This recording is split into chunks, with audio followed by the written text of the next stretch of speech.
their program from afar, and they've got a special thing going on. So I was really excited to get going, and then obviously what he's doing with the Minority Football Coaches Network. Got a ton of respect for that, and it's been really cool to see all the guys jumping in and helping each other out here, and I'm certainly happy to do that. I think as everyone has been doing over the quarantine, we all kind of have our off-season projects we're working on. And one of the things that I try to do every off-season is challenge a belief that I've held tightly over the past season or maybe even couple years. And one of the things that I wanted to look into this off-season in particular, and this goes back all the way to November when our season wrapped up, was to really take a deep dive and look into tempo. And the kind of coach that I am, the kind of person I am, I like to have a lot of history and story behind some of the decisions that I make. So I'm going to give you a little bit of my thought process in that, and give you a little bit of my personal story and how it impacts how I think about the game of football. So, you know, in the past, I've titled this Playing Fast and Slow. It kind of comes from a Michael Lewis book, Thinking Fast and Slow, where he looks into a lot of human psychology. And I think that's really important when we think about football, just how humans operate and how we work both individually and collectively. And so one of the things that I've noticed is, hold on, let me see if I can make sure I can get ahead on this. There we go. One of the things that I've noticed in my time as a coach is that good offense really what it comes down to is getting one gap open or one guy open. So one gap open in the run game, one guy open in the pass game. And that's something that we think about a lot, that you don't necessarily have to be perfect every play, but if you can get one gap or one guy open, you're going to be in pretty good shape. And so that's something we consider a lot when we think about tempo. And this is back in the Chip Kelly days at Oregon. And if you put your stopwatch on, from the time the LaMichael James, the running back, was tackled to the time that the ball was snapped on the very next play is about 10 seconds total, which is pretty unbelievable. I mean, they were playing at a blistering pace back there at Oregon. And hopefully this video is coming through for you guys. I know Zoom hasn't always done a great job, but really what you see here is that one gap is opening up because, in large part, because of the tempo that the game's being played at, because they do have enough numbers to handle the gaps here. But unfortunately, that safety overruns into the boundary, and all of a sudden something opens up. And really, I think if you're playing full strength and healthy and feeling good, I think that safety are able to fold back in and make a tackle for a 6-yard gain. But because of the tempo, because of the fatigue, they're able to have a positive play here, a touchdown. And so really it comes back to that idea that good offense is plus one guy in the pass game or plus one gap in the run game. And there's a lot of different ways to get to that. And that's something we spend a lot of time thinking about. What are ways that we can get plus one in one of those areas? And so, you know, I've heard Joe Moorhead, he's the OC at Oregon now, he's been at Penn State, Mississippi State, other places. And the offensive coordinators have been talking for a long time about ways to get that plus one advantage. And obviously tempo is one of the ways. You can go formation, motions, and shifts. And then Moorhead and Rich Rod and some of the other guys talk about numbers, angles, and grass, especially in the run game. And so that's something that we have taken a lot of time to think about. What are our strategies? What are we going to use? You know, you may look at a Stanford back in the Harbaugh days. They're using formation, motion, shift. Again, Chip Kelly, Oregon days, they're using tempo. That's some of the ways that they're doing it. They may be getting formation into the boundary. They might be formationing you too. But there's a lot of different ways to get to good offense. And tempo is one of the things that I wanted to look into most. And again, like I said, I'm really interested in the history of the game. It's one of the things that inspires me about the game of football is there's so much to dig into. And I like to go back and really ask some questions like, who was the first team to use the hurry up offense? So if you've ever asked that question or Googled that question, I got the answer for you. I had to really dig back in the history books to John Heisman's 1899 Auburn team. There, you can see him there. And there's really interesting because there's a quote from Heisman, and he says that he's talking about that Auburn team. And he said it's the speed and the teamwork that they had was something truly wonderful. And basically they would line up and get the ball in play at times before the opposing players were even up off the ground. And nowadays, no team is taken by such a lightning lineup, but that Auburn team of 1999 was the first team to show what could be done with speedy play. And then it wasn't long before other teams were laboring with might and main to inject speed into their work. And I love that quote, injecting speed into your work. I think that's something offensive coaches can really hang their hat on, especially if you're a guy that likes to play with tempo. So if you're looking for kind of the advent of no huddle, fast football, you really got to go all the way back to the turn of the century. John Heisman was doing it back at Auburn. And then, you fast forward almost 100 years into the future, you got Marv Levy with the Buffalo Bills and the K-gun offense. And obviously that was something that was a marvel to watch, took them to 4 Super Bowls. It probably would have, if they had won 3 or 4 of those instead of losing all 4, it might have gone down as one of the greatest teams in NFL history. And this was that Jim Kelly had. They're talking a little bit about the K-gun. The way it worked is because opponents really weren't prepared to stop what was going on either in their game plan or in their conditioning. And one of the things that Kelly specifically noted was the defensive linemen didn't have the endurance to keep lining up and pounding in the trenches every 15 to 20 seconds, and they were not used to going at that pace. And so again, you see the K-gun offense, Marv Levy, really bringing tempo back into the national consciousness for a lot of football coaches. And then I think really where the tide turned, and this is my opinion, again, I've done a little research on it. I'm sure some of you guys have even better perspective than I do. This has just been my most recent offensive project, or off-season project rather. But I think really when it really took over high school football was when Gus Malzahn started doing a lot of hurry up, no huddle. And I know a lot of coaches down in Texas were doing stuff similar to this, whether it's Chad Morris or Art Briles or other guys. They were playing with tempo. And so, but I think they're kind of all in the same era in a way. And one of the things that Malzahn said is he wanted to change the dynamics of the traditional football game by running your offense at a 2-minute pace the whole time. And essentially his whole concept was to turn a 4-quarter game into a 5-quarter game with the amount of plays that they were running, which, was an interesting concept and certainly probably somewhat new to the game. And really, if you really look into what he was trying to do, especially at the high school level, whether it was, I think he was at Shiloh or in Springdale, in Arkansas, he wanted to speed up the game, so snap the ball 5 seconds of it being spotted. He wanted to lengthen the game, so play 5 quarters instead of 4, and then obviously mentally and physically wear down his opponents. And so this kind of came into vogue, and obviously a lot of high school programs adopted it, and a lot of college programs began to adopt it as well. And this is where I kind of shift toward some of the psychology part. When I think about it, I have this theory that I hold to, that I believe that your choice in strategy will often coincide with the time period in which you fell in love with the game of football. And so for me, I was a multi-sport athlete in high school, played everything, did everything, really wanted to play basketball in college, ended up having a better future in football. So I wouldn't say I went all in and fell in love with the strategy aspect of the game of football until I got to college. And a lot of when I was in college coincides with what I chose in terms of the strategy that I prefer on the offensive side of the ball. And another thing that I believe, especially for young coaches, myself included, since I'm only 28 years old, I believe that early success in a particular scheme or a particular philosophy can often be your worst nightmare, because if you have early success, you tend to think that that's the way it works and the way it should be done, and you really don't want to go outside of that.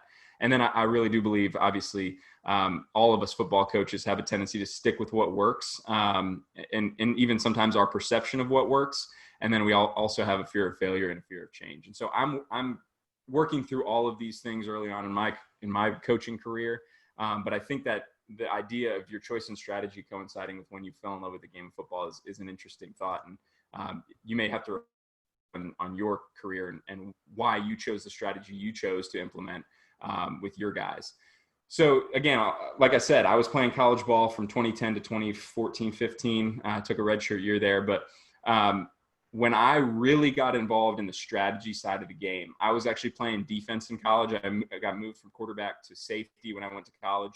And in 2012, there were 18 teams in college football that averaged over 80 plays per game, which is honestly mind-boggling if you really look back at it. Because nobody really plays at that pace anymore, and nobody previous to that had ever played at that pace. I think Marshall actually probably led the nation in plays per game, but you had Baylor, you had Clemson, you had Oregon. All these teams were playing at an unbelievable pace. And this is when I was coming up in the game. This is when I was playing defense against, I played at the FCS level at Davidson College in North Carolina. but we had similar teams in our conference running this fast-paced game, and it was not fun to defend when I was playing. And so again, this is me coming off the field in college, probably after a one-play drive or just getting tempoed to death, and I'm exhausted trying to figure out what I was going to do the next series, and it was so frustrating to play against. And so I knew when I became a coach, tempo was something that I wanted to implement because it was such a bear to defend when I was playing.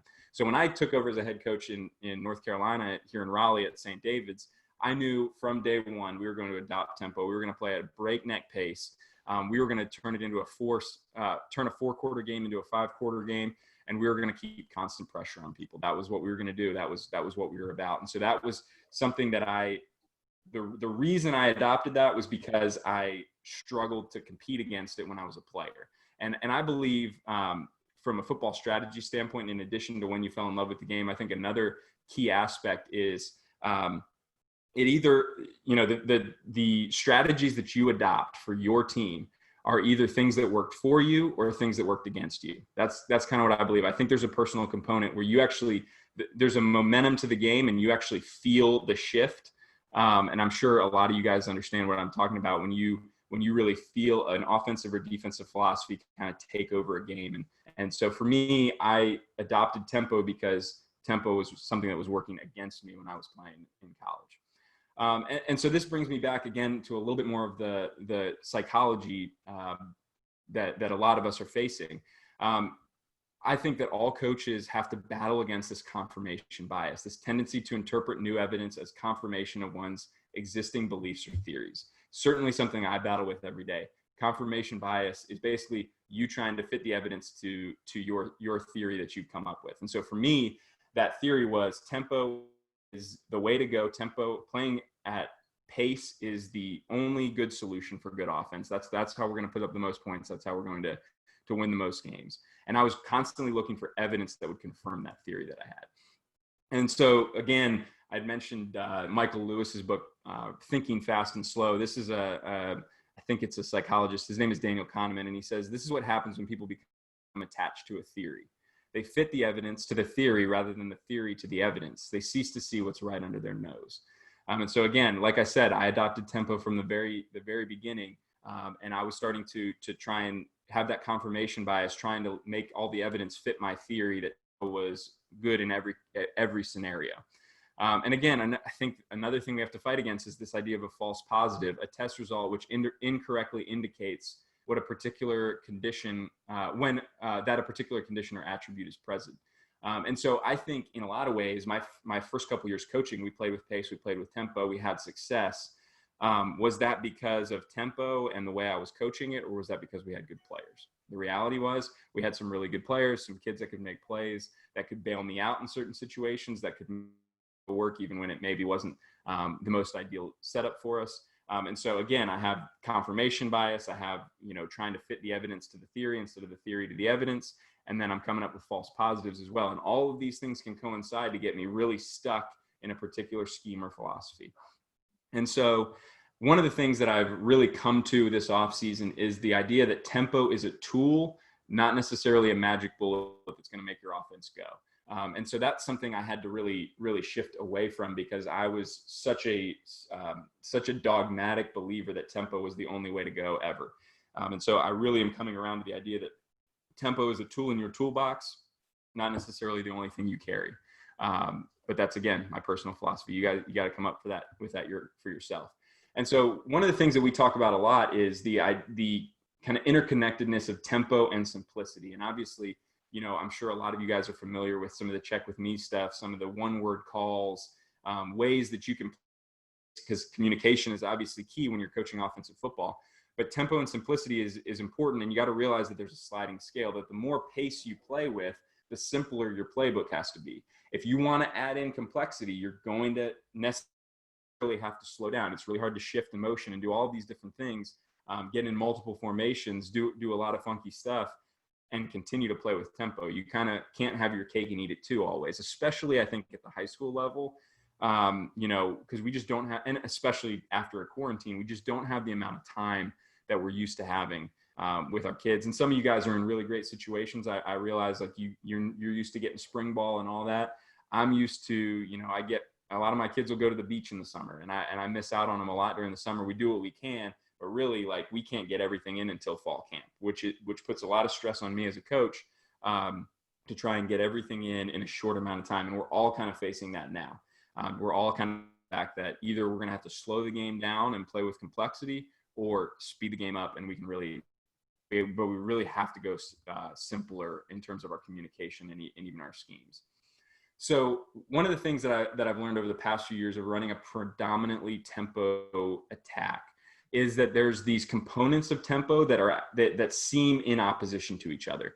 So for example, one of the things that I find to be very true is, if you're going to run a tempo attack, the sense of urgency has to come from the athlete, not the play caller.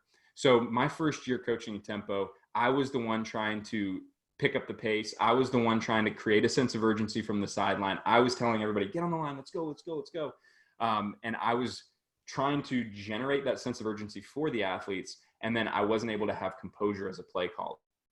And so there's this thing as a play caller, you have to be able to maintain the composure, and the sense of urgency has to come from another source, primarily the athletes on the field.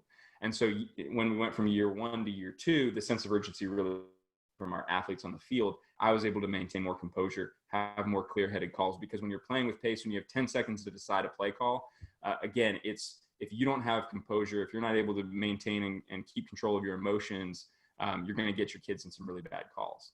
And so then on the next, kind of the next level, during the course of a drive, so the first is kind of big picture, right? Athletes have to bring a sense of urgency, coaches have to bring a sense of composure, but within an individual drive, the athlete needs to have mental, emotional, and physical fitness.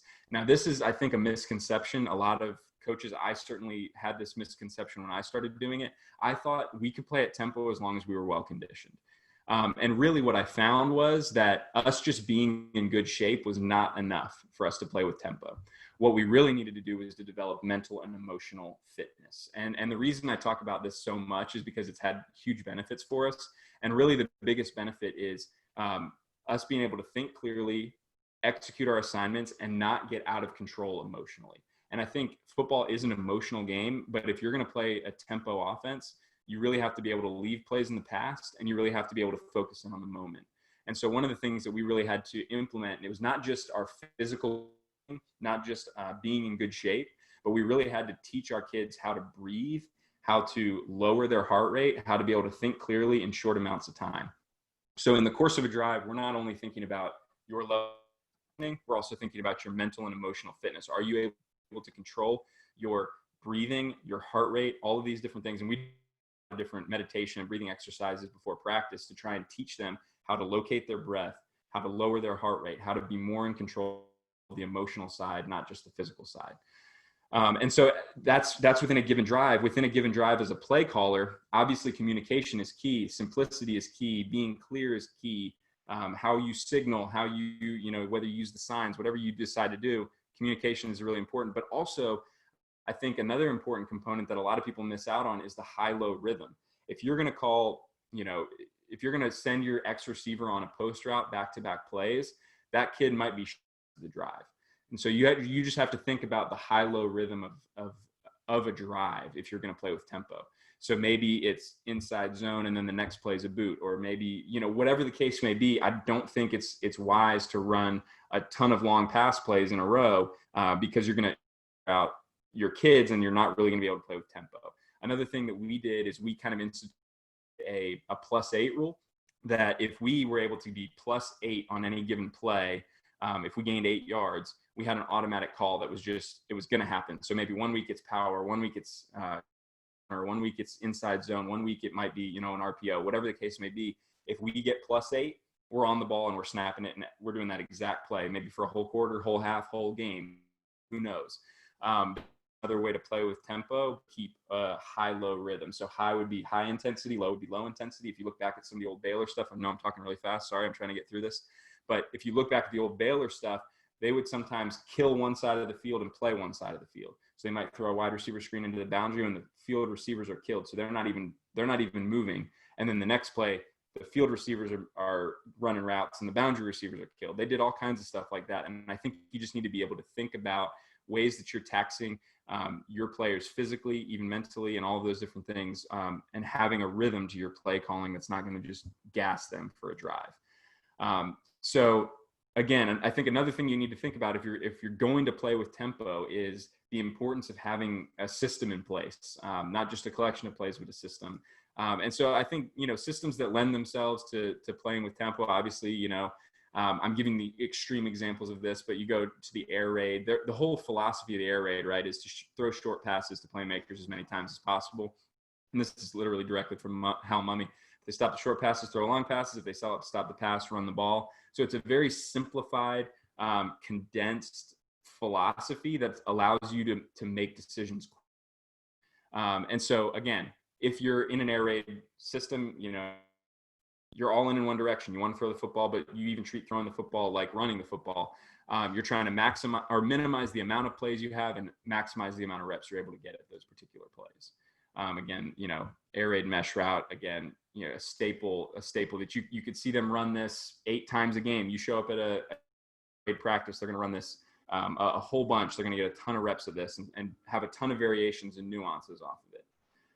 And so, again, I'll just kind of let this run, mesh, you're able to run fewer plays and get more reps at the particular plays. But again, it's the system that's in place that you have a philosophy and a direction that you're going in, and you're able to really, silence all the noise and keep moving in that direction. And so again, I kind of jokingly say, if you go from the air raid and you go all the way around the world, the whole way around, you kind of land in the exact same spot with the triple option philosophy. I believe that there's really no difference when I watch games. I believe there's no difference between the air raid and the triple option because they're both going all in one direction. They're minimizing plays, maximizing reps, while triple option's all in the run direction, all in the pass direction. But it's the same basic philosophy. And if you go back and watch Washington State play Air Force in the bowl game this past year, I forget what bowl game it was, but it was fascinating to watch because it was two philosophies that from a casual observer would seem like totally opposite, but they were basically doing the same thing throughout the course of the game. It was a really fun game to watch. Again, you got flexbone triple. Again, I know people run triple out of all kinds of sets, but again, you see some sort of veer or triple option a bunch during the course of a game. Again, minimize plays, maximize the reps of those plays. And I think what you've seen is that both of these systems have been able to utilize players that maybe aren't quite as talented and beat superior competition because, again, there's a simplified, condensed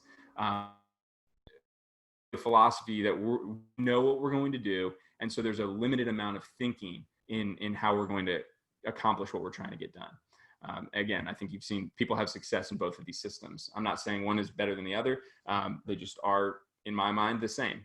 And so I had a conversation with offensive coordinator at North Dakota State. North Dakota State, again, is not air raid. They're not triple option. They're kind of A-gap power, I formation, heavier sets. But his philosophy, I think, really coincided a lot with the idea that if you're going to have successful offense, you're really keeping the ball in play, whether that's the air raid completing a game or triple option running the ball 50 times a game. And he says our formula is that the number of rushing attempts plus the number of completions needs to be at 50 or above for us to win the ball game.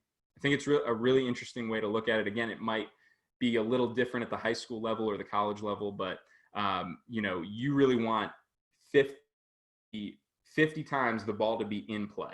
I think that's a good for successful football. But if you want to run a hurry up attack, you really need to keep the ball in play. You need to keep moving.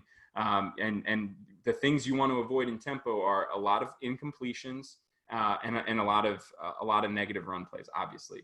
But you want to keep the ball in play. You want to keep it rolling because the chances are you're going to be able to break something, even though you may have run into a wall in an inside zone 3 times. All it takes is fatigue to set in on the defensive end of the ball, and you're able to bust one. And I think that's kind of the whole idea behind tempo. So I wanted to real quick do a case study for you guys. Again, all of this is kind of research based for me. It was my big off project, and so I'm I'm still in process on trying to figure out what I want to do with this information. So I'm not necessarily coming to you with suggestions on like, this is how you should do it, as much as I'm trying to find ideas that can hopefully make me a better coach along the way, and understand how to utilize tempo and the many facets of tempo. So I did a little case study on Wake Forest. They were actually the number team in America in tempo, which I think would surprise a lot of people. I don't think a lot of people think of Wake Forest necessarily as a tempo team. And one of the things that was shocking to me is when they were playing, they averaged 83 plays per game, which is it's booking. When they were at home, they averaged over 90 plays per game, which is amazing. I mean, I think there's got to be some sort of comfort level they have with playing at home, I'm sure. When they were on the road, they averaged significantly less plays per game. But with the tempo they played at, again, 83 plays per game, their time of possession was very middle of the pack, about half the game. And then, again, there was about 22 seconds between snaps. So, you know, Wake Forest, number one tempo team in the country. And so the other case study I wanted to look at was 2019 Navy, another team that had a lot of success this past year. You know, they were 98th in the country in tempo. So they averaged, you know, 68 plays per game, very similar road and away. They were who they were. They were going to do the same thing. Time of possession was 8th in the country, and they had about 30 seconds between snaps. But here's where I think it gets interesting, because I think one of the things that I realized in some of the research I was doing is that there is different types of tempo. And the one that obviously I'm most familiar with, and I'm sure you're most familiar with, is the idea of pre-snap tempo, which is the time between plays. But there's also, in my opinion, as I've looked into it more, the idea of post-snap tempo, which is the time between the snap and the development of the play. And I'll try and make that make sense a little bit here. So pre-snap tempo, we have what we've done is, over the course of the past couple of years, we've developed a system that is basically a stoplight. And so we play at 3 different tempos. We have red light, which is huddle. You know, we'll get in the huddle and call the play. We have yellow, which is check with me. So we want to get on the line of scrimmage fast as, and everybody in America does this. And they look over to the sideline. We'll give them the play based on kind of the look we get from the defense. We don't use signs or anything like that. We signal everything. And then we have one even faster than that is our green tempo. And our green tempo is essentially like going back to the Roger Staubach, Tom Landry days. I mean, back in the day, before Roger Staubach retired, he was calling most of the plays over the course of a game. And one of the points of contention with Staubach retiring was that Landry wanted to call the plays, and Staubach said, well, if I'm the quarterback and I don't get to call the plays, I don't really want to do this anymore. So what we do is we give a lot of freedom and autonomy to our quarterbacks, where at least one series a game, we're giving them an opportunity to call the series, and they call the plays for the series. Now we go over a lot in our over the course of the week. We go over a menu of plays they like against a particular opponent. But one of the things that we found in this green tempo is it builds a lot of buy-in, especially for high school players, because the quarterback has a sense of ownership over the offensive system. And then also his buddies are coming up to him throughout the course of the week and saying, hey, when we get in green, like, I really like this play. You know, I think we can take advantage of this. And so it really gives the guys an opportunity to get involved in the game planning, which I really like. It makes the game, I think, a lot more for high school kids. And again, there are moments when we're in green and the quarterback gets a look he's unfamiliar with, and he'll still check with me. He always has an opportunity to kind of look to the sideline and get a call. But really, we want them to roll with this because it lets us play a lot faster, because it limits the communication from sideline to field. And obviously, we don't get headsets or anything or we don't get, he doesn't have a headset in his helmet. So, you know, we have to communicate either by signaling or whatever the case may be. But this allows us to play with the increased tempo. And so it's something I really enjoyed. So we have that pre-snap tempo. We have red, yellow, green, huddle, check with me, and then quarterback calls it. And then we have our and this is where I think it gets interesting, is the idea of post-snap tempo. It's something I'd never really considered before I really started doing case studies of particularly Wake Forest and Navy. So what I want you to do is check this out. This is an app called Coach's Eye. I use it a lot for training athletes. It lets you go super slow motion. But I threw Wake Forest. This is, you know, one of the I've become famous for is their eternal mesh point, where they just stay at the mesh point forever and wait for defensive players to declare. And so this is them the ball is snapped, and this is, a power play they're running, and they stay at the mesh point for forever. And the ball doesn't even get to the line of scrimmage until, 3 seconds elapse, which is kind of unbelievable. And they'll run RPO and stuff out of this, but pre-snap, they have the most tempo in the entire country. Post-snap, you'd be hard pressed to find a team that gives more time for plays to develop than Wake Forest, which is just really interesting. Again, this is them running, I think kind of a wide zone play. Again, staying at the mesh point for a long time. Quarterback ends up cutting off the backside. Defensive end here, they're running a little bit of an RPO. Again, staying at that mesh point, split zone RPO, pop up and throw, glance to over. They let that guy clear through. And I just think it's really interesting because they're in no hurry once the ball is snapped. Those offensive linemen are not pressing vertical. They're really stepping flat to gather and really allow the defense to declare instead of declaring much on their own. And so then you got a flex bone team like Navy. Again, they're 98th in the country in pre-snap tempo. But once the ball is actually snapped, these plays, these zone dive plays hit in, a second. It's so quick how fast the ball gets declared, how fast the play develops. And I think the key to a lot of triple option success is how quickly that ball declares and is developing. So if you think about it, the ball getting to the line of scrimmage in 3 seconds versus 1 second, in the game of football, 2 seconds is an eternity, especially for the ball to declare. And so again, what you're seeing is differing philosophies on pre-snap tempo paired up with differing philosophies on post-snap tempo. Again, I think it's really interesting. But even if you throw a triple option team into the gun, they're in diamond formation, they're running triple, but the ball gets on the edge so quickly. And again, the ball declares really quickly. And I'm not saying triple option teams have slow developing plays. Obviously they do, but generally speaking, the pre-snap tempo may be a little slower with a flex bone team, but the post-snap tempo is a lot quicker. And again, even when they throw the football, I think what you find is, and again, this is out of gun, which they're not in a whole lot, but you got a wing back releasing through, I think, the B gap, and that ball's getting vertical really quickly. So a lot of you guys that have played flexbone teams and they run that rocket toss play action and they got, arc release, but I think you even went through the A gap here, but the ball declares a lot faster in these offenses. So you're seeing a lot of interesting pre-snap tempo looks. I don't know if you're going to get audio on this. I hope you do, but this is DeSean Jackson training with John Ross before the combine. A shared connection to Long Beach strengthened their relationship.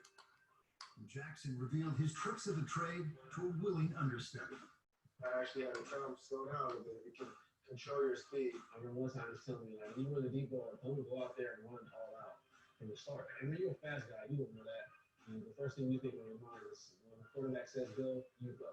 It's a green light. You never kind of know when to use that yellow light. Just talking to him, everything it expanded for me. So the thing I found most interesting about looking into that, and again, our program invests a lot in speed development and doing everything possible to get our kids faster because we think it gives us such an advantage on game day. But one of the things that DeSean Jackson, who may be the best post runner in NFL history, he's probably up there with Randy Moss and some other guys, but those guys can take the top off the defense with the best of them.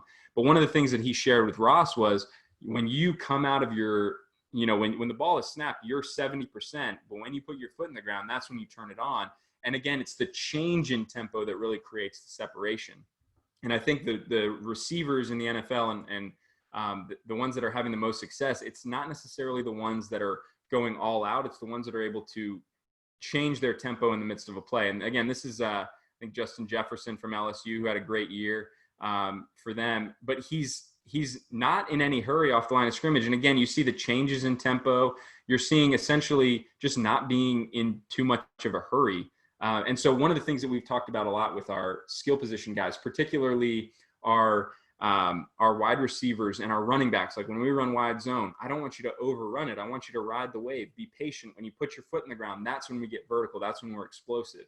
But the changes in tempo are really on the micro level of football, what creates the separation on the offensive side of the ball. And again, even from a scheme standpoint, you see Clemson, again, these are two teams that had pretty good years last year, but watch these outside receivers. The tempo off the line of scrimmage on an RPO route, it's slow, and you're running basically a slot fade out. And so, but off the line of scrimmage, that outside receiver is walking off the line of scrimmage. And so again, it's these changes in tempo that create interesting timing within the game that I think are maybe an unexplored frontier of the game of football that we can look into a little bit more. And so again, I don't know exactly what you're going to do with this information, because I'm still synthesizing it myself and trying to figure out what it means for us. But I think the main takeaway that I have is that tempo is not something that should just be applied every single time at all times. I think, again, tempo is a tool to get +1 guy open in the pass game, or it's a tool to get +1 gap open in the run game. And I think if you keep that in perspective, you can stay on this sliding scale of playing with pace and keeping it simple. But then at times there's going to be moments as an offensive coordinator, particularly, where you need to add complexity into your scheme, and you need to be able to slow the game down a little bit. And so I think I heard Larry Fedora talk about this a little bit when he was hired at Baylor, but talking a multi-tempo team. And I think that's an interesting concept. I think people are starting to look into that a little bit more. What does it look like to play at multiple tempos? And not just have a moment where you're fastball, but really mix those tempos throughout the game, and really work to get +1 guy, +1 gap, and really work to keep the ball in play. That's 50. That's making the amount of completions and the amount of rush attempts equal 50 or more. And then I think you've seen a lot of guys have success with that kind of formula of keeping the ball in play and using tempo as a tool. So that's all I got for you guys. I'm sure there may be a couple questions. I'm happy to answer any of those. But yeah, let's see.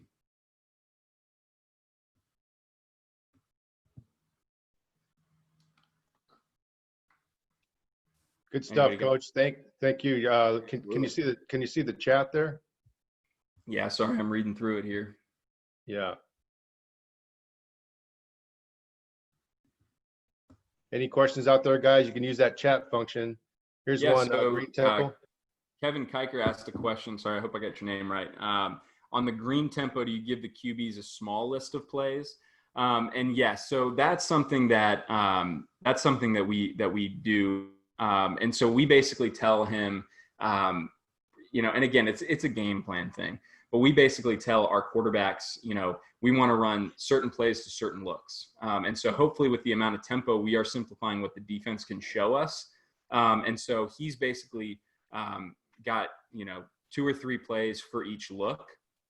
And a lot of times what we'll do is in those green series, we may stay in a formation the whole time. So we may be trips left the whole time, even if it's into the boundary, just to simplify it.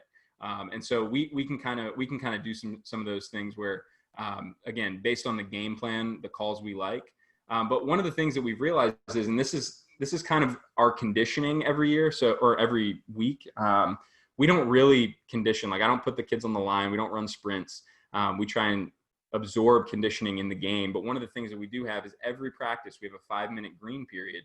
And during that period, the kids the first group will drive the entire field at 10 yards at a time, and the quarterback will call the plays. And I'm just keeping a list of what he's calling. Again, it's on air, and I just get a sense for what he's comfortable with. Then, the twos go in, they drive the field. I'm making notes of what's our backup quarterback comfortable with. And so again, it's a mix between what I give him and what he feels most comfortable with. I want that there to be, something shared with that. One of the questions was, what's your favorite system to signal the plays? This is a great question. This has been another one of my projects. So we have a pretty simple system for signaling plays where we, basically, you're signaling formation, motion, and then the play. And what we'll do is we'll have multiple coaches to different groups, essentially. So we'll have someone signaling to the offensive line, someone signaling to the skills, and someone signaling to the quarterback. But one of the most interesting concepts that I've heard is I was talking to a coach in Virginia recently who talked about having a signaler for basically taking his JV team and having a signaler for all 11 kids on the field. So you're able to really get some nuance with what you're doing, but still play with pace. And I realize that's super complicated and you need a pretty interesting sheet to do that. But we basically are signaling to particular groups of players. And we're trying to make sure they don't have to think about the rest. So we're signaling to the offensive line, one person signaling, one person signaling to the skills, one to the maybe quarterback, running back, backfield combo. But one of the other interesting things I've looked into this offseason is back in the Baylor days, they would run a lot of 11 personnel with an H-back, and they would signal the call instead of signaling to the call to the quarterback, they signaled it to the back, and he would communicate it to the offensive line. So the offensive line could get set on the ball and not have to look at the coach at all. So that's something we've kicked around a little bit. Again, I think there's a million different adjustments you can make on kind of the best way to do that. Another coach asked, do you use a card like Oregon did? So I used a card my first year, and it was a disaster, and it was way too confusing for the kids. So we hand signal, and then we a lot of times what we'll do is I'll just send the quarterback in with a play if we're going to huddle. Like he'll come over to me, and we'll again match the tempo. So like we shut it down to red. We may even say like the first 3 plays of this drive we're in green, and then we're in red. So we can even do it, and that's simple enough to just show that a red card. They know we're in red now. We can huddle up. So I don't use the cards anymore. I just use hand signals because it got way too complicated. And North Carolina, we get hurricanes and it would rain on my cards and ruin them. So I was done with that. I do not use wristbands. And part of the reason I don't use wristbands is we don't necessarily have, and this is getting in a whole nother can of worms, but we don't necessarily have particular plays. We have concepts that we stack together to form plays. And so we basically break the game down into concepts, and we practice those concepts individually a whole lot. But there are times in the game where I will call a combination of concepts that we may never have practiced the whole thing, but we've practiced each individual part. So we're signaling in concepts to each position group, and they understand the concepts, and we can combine to form different plays throughout the course of a game. But we don't say like, okay, red 3, that's our inside zone. Whatever. We don't use wristbands. We may get to a point with our offense where it really requires us to do that, but so far we haven't done that. And then the big question, I think, let's see, 85% of my guys went both ways, so I had to abandon fast tempo doing to be able to rest them. Yeah, I mean, that was something we really ran into. We tried to go 2 platoon as much as we could. And I think, going 2 platoon, the nice thing, if you have the luxury of the numbers to be able to do that, is you get a lot of kids that get to play. The downside is, we're smaller school, so we do have to play a lot of guys both ways. And I think that's where we pick our spots with tempo. And really, I think one of the things that we've tried to do is establish tempo in the first quarter and really get a sense for how the game is going. Because in high school football, like there are games that you can run away with if you establish tempo early on. But if you realize that you're not having the success that you want, realize that you may need to adjust. And one of the best pieces of advice I think I've ever gotten as a coach was from reading a book by Michael Lombardi about Belichick. And one of the things that he says is Bill Belichick spends the entire first quarter assessing whether or not they practiced the right things that week. And he wants to make his adjustments between the first and second quarter, not between the first and second half. And so that's something that we've looked at a lot of, we want to be the first team to adjust if we need to adjust. So we're assessing a lot in that first quarter. And so a lot of the things that we're doing offensively is diagnostic, saying, how are they going to play this? How are they going to line up to that? How are they reacting to our tempo? All of these different things. Can we run the tempo, or do we really need to back off and go some red or some yellow, or, switch up the way that we do things? Another question I get all the time is about strength and conditioning and playing tempo offense. And I think the biggest thing for me is I'm a firm believer in speed development, not necessarily conditioning. I do not run 110s. I do not run 300-yard shuttles, gassers. We don't do any of that.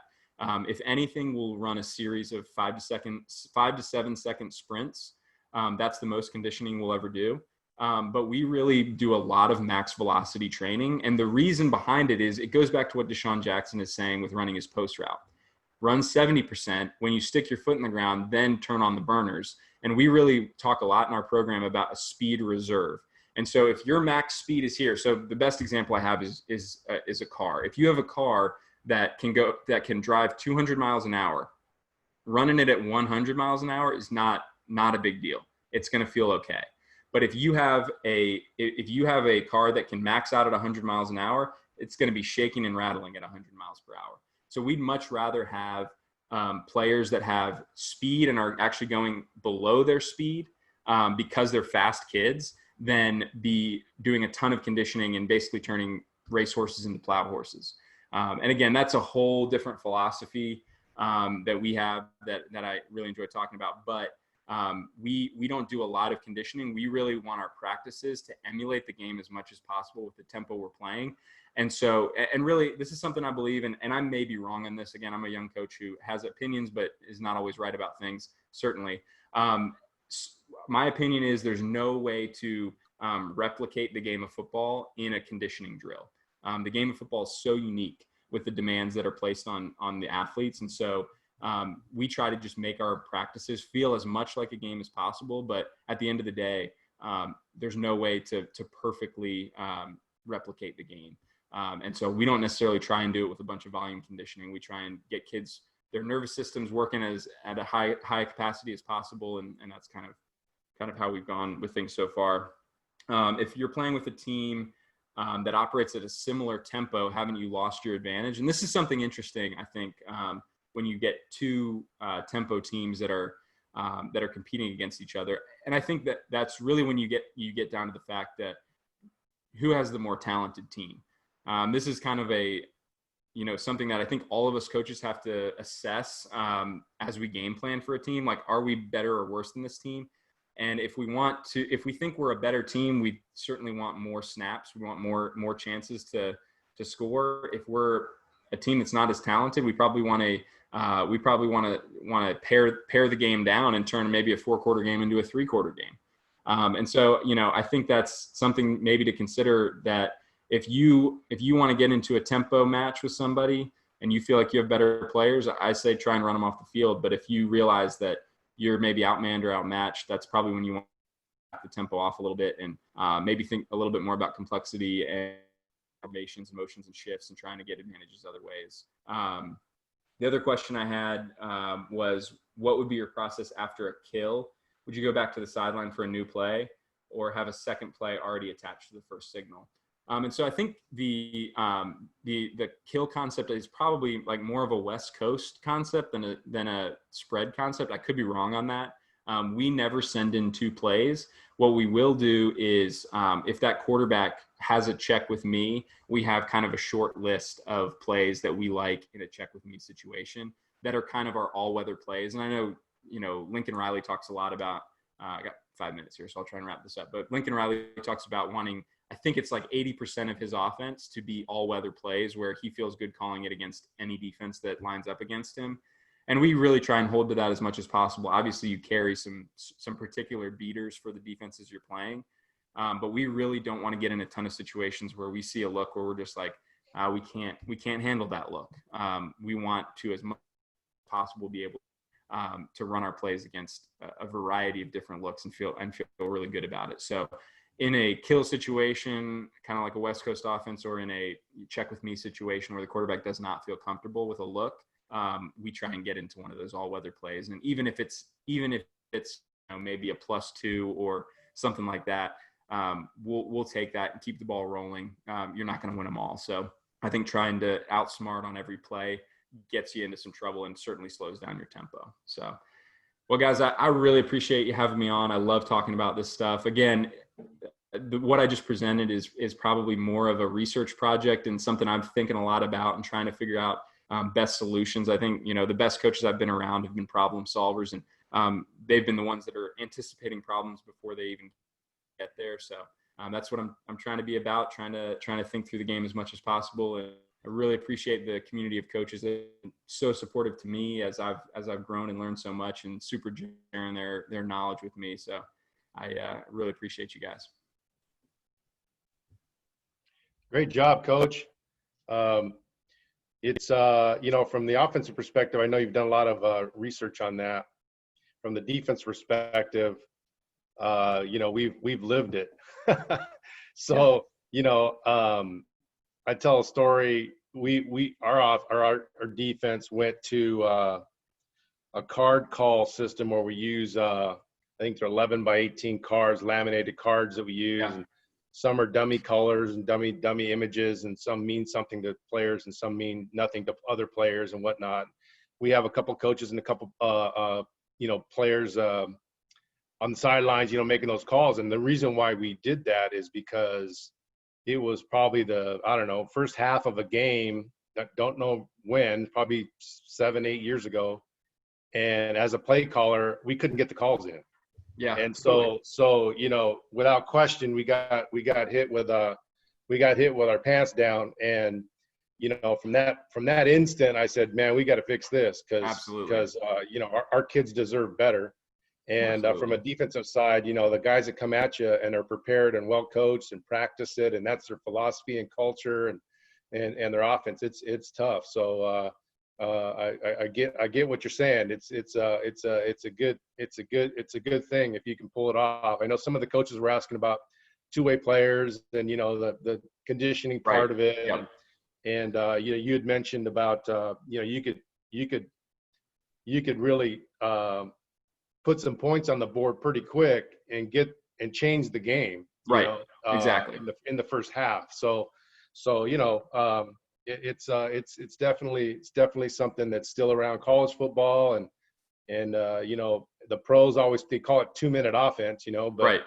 Anyone can put in 2-minute offense at any time of the game, so absolutely. From the defensive side, we have to be prepared, and and I'm with you on the conditioning part of it, and in practice when we're practicing our defensive stuff, we don't necessarily condition, run gassers and all that stuff like you were saying.